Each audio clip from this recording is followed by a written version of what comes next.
Hello বন্ধুরা, সবাই কেমন আছো?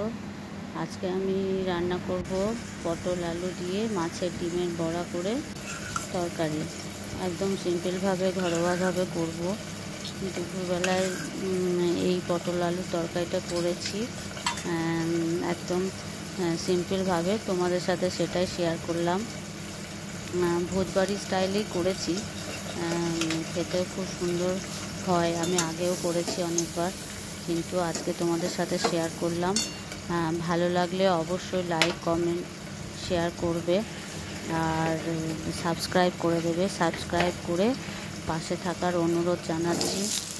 সাবস্ক্রাইব করলে, পাশে থাকলে মোটিভেট হব, আরও নতুন নতুন রান্না নিয়ে তোমাদের সামনে হাজির হব।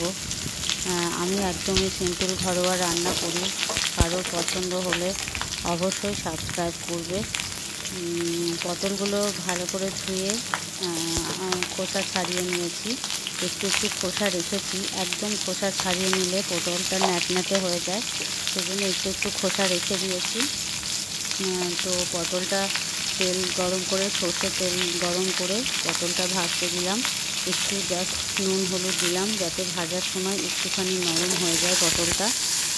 তো ভাজতে দিয়েছি। ভালো করে একটু ভাজা হলে তারপরে ওর সঙ্গে আলুটাও ভেজে নেব। এখন পটল বাজারে চলে এসছে অনেক, কিন্তু পটলটা একটু শক্ত হয়ে গেছে এখন। এবারে পটলটার বয়স হচ্ছে, ভেতরে বীজগুলো একটু হলদে হলদে হচ্ছে। আলুটা ওর সাথে দিয়ে দিলাম। আলুটা ভালো করে ভেজে নেব ওর সাথে।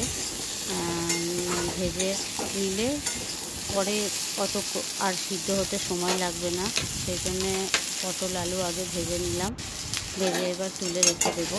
তারপরে ডিমের বড়াটা রেডি করব। পটল দিয়ে কিন্তু অনেক কিছুই করা যায়। আর এখন যেহেতু পটল বাজারে প্রচুর অ্যাভেলেবেল, ডিমটা নিয়েছি। ডিমটা খুব বেশি নেই, মাছটাও ছোটো সাইজেরই ছিল। তো ডিমটা আর নিয়ে চলে এসেছে তোমাদের দাদা। তো ডিমটাতে একটু নুন দিয়ে দিলাম, সামান্য নুন দিলাম, একটু জিরে গুঁড়ো দিয়ে দিলাম, আর একটু হলুদ দেব, আর একটু আদা বাটা দেব। একটু হলুদ দিলাম সামান্য, একটু আদা বাটা দেব একটু টেস্টের জন্য। এটা কিন্তু শুধু পেঁয়াজ দিয়ে ভেজেও খাওয়া যায়। মাছের ডিমের বড়া পেঁয়াজ দিয়ে ভেজে খেলে খুব সুন্দর লাগে। আজকে যেহেতু আমার বেশি নেই, সেই জন্য পটলের তরকারিতে দেব, তাই ভাজা হলো না। সামান্য বেসন দিলাম, বেশি বেসন দেব না। শুধু তো মাছের ডিমটা ভাজা যাবে না, ছেড়ে ছেড়ে যাবে, ওই জন্যে সামান্য বেসন দিলাম। বেসন বেশি দেওয়া চলবে না, যতটা পরিমাণে ডিম থাকবে তার থেকে একটুখানি কমই বেসন দিতে হবে। ভালো করে চটকে মাখিয়ে নিয়ে বড়ার আকারে তেলে দিয়ে দিয়েছি। এবার হালকা লাল করে ভেজে নিয়ে তুলে নেব এবারে। তারপরে পটলটা এবারে মশলাটা কষাবো। তেজপাতা দিলাম, শুকনো লঙ্কা দিলাম, আর একটু কালো জিরে ফোড়ন দিয়ে দিলাম। এবারে মশলাটা দেব। পেঁয়াজ আমি একদম ঝিরিঝিরি করে কেটে রেখেছি, সেটা দিয়ে দিলাম। আজকে আর পেঁয়াজ বাটা দিচ্ছি না, পেঁয়াজ বাটা দিলেও ভাল লাগে। তো পেঁয়াজটা আজকে ভালো করে সরু করে কেটে নিয়েছি। আর ওদিকে টমেটো পিউরি করে রেখে দিয়েছি। ফ্রেশ টমেটো একদম পিউরি করে রেখে দিলে ভালো লাগে। টমেটো কুচি করেও দেওয়া যায়, তো পিউরি করলে কি, পিউরিটাই আমি বেশিরভাগ দিই, গ্রেটারে করে নিই। কারণ পিউরিটা দিলে তরকারির সাথে ভালো মেশে, খোসাটা থাকে না, খোসাটা বাদ চলে যায় পিউরি করতে গেলে। এবারে ওটা দিয়ে দেব, টমেটো পিউরিটা ওটা করে রেখেছি। মাছের ঝোলেও আমি টমেটো পিউরি করেই দিই, কারণ গ্রেটারে গ্রেট করে দিই, যেহেতু ভালো মিশে যায়, খোসাটা বাতিল হয়ে যায়। আর কুচি করে দিলেও হয়, কুচি করে দিলে খোসাটা থেকে যায়, টমেটোটা গলে গিয়ে। একটু আদা বেটেছিলাম, সেই বাটার জলটা ছিল সেটাই দিলাম। মশলাগুলো দেবো আজকে। মশলাগুলো যেহেতু জলে ভিজিয়ে রাখিনি কিছুক্ষণ আগে, সেজন্য একটু জল দিয়ে দিলাম, যাতে মশলাগুলো দিলে লেগে না যায়। মশলা দেওয়ার সময় গ্যাসটা একদমই কমিয়ে দিতে হবে, যাতে মশলাগুলো তলায় লেগে না যায়। হলুদ দিয়ে দিলাম প্রথমে, আর জিরে গুঁড়ো দিয়ে দিলাম, ধনে গুঁড়ো দেবো 1 চামচ, জিরে গুঁড়ো দিয়ে দিলাম। হাফ চামচ মতো ধনে গুঁড়ো দেবো। ধনে গুঁড়ো বেশি ব্যবহার করি না তরকারিতে, সামান্যই দিই। নুন দিয়ে দিলাম আন্দাজ মতো।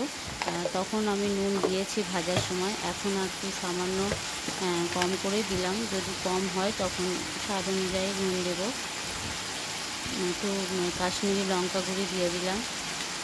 লাল লঙ্কা গুঁড়ি দিলাম না, কাঁচা লঙ্কা বাটা দেবো, তাই একটু কালারের জন্য কাশ্মীরি লঙ্কা গুঁড়োটা দিয়ে দিলাম। আদা বাটা দিয়ে দিলাম। তোমরা জানো যে আদার সঙ্গে আমি মৌরি বেটে রাখি, সেই আদা আর মৌরি পেস্ট দিয়ে দিলাম। কাঁচা লঙ্কা বাটা দিলাম বেশি করে। ভালো করে মশলাটা কষিয়ে নেব। একটু চিনি দিয়ে দিলাম সামান্য। চিনি অপশনাল, দিতেও পারো নাও দিতে পারো। তো তরকারির মশলার ব্যালেন্সটা যাতে ঠিক থাকে সেই জন্য চিনিটা দেওয়া আর কি। চিনিটা দিয়ে ভালো করে মশলাটা কষিয়ে নেব। মশলাটা একটু কষানো গন্ধটা গেলে পটল আলুগুলো দিয়ে দিলাম, যেহেতু ভেজে রেখেছি আগে। আবার ওর সাথে একটু মশলাটার সঙ্গে পটল আলুগুলো ভালো করে মিশিয়ে নেব। আমার দুপুরে যেটা রান্না করি বা রাতে যেটা ঘরে রান্না করি, আমি আলাদা করে ভিডিও দেওয়ার জন্য কোনো রান্না করি না। আমি যেটা খাই সেটাই, যেটা আমরা দুপুরে সবাই খাই বা রাতে যেটা সবাই খায় সেই সময়ে আমি রান্না করি, সেই সময়ে ভিডিও করে দিই। মশলাটার সাথে ভালো করে মিশে যাক, একটু গন্ধটা যাক।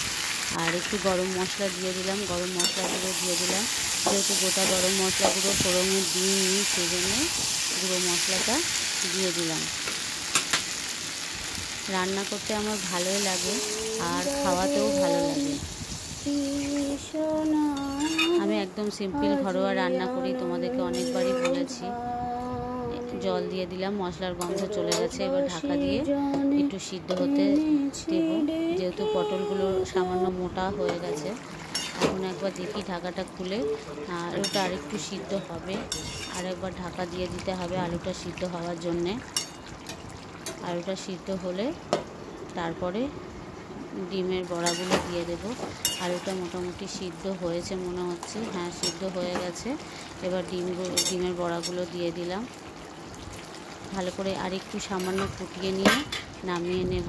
তোমরাও এই রেসিপিটা ট্রাই করে দেখো, খুব ভালো লাগবে। যারা করেছো তারা তো জানো, আর যারা করোনি তারা করে দেখতে পারো, খুব ভালো লাগে খেতে। বর্ষাকালে মাছের ডিমটা বেশি পাওয়া যায়, তখনও পটল পাওয়া যায়, তখনও করেও খেতে পারো। বাই বাই, সবাই ভালো থাকবে।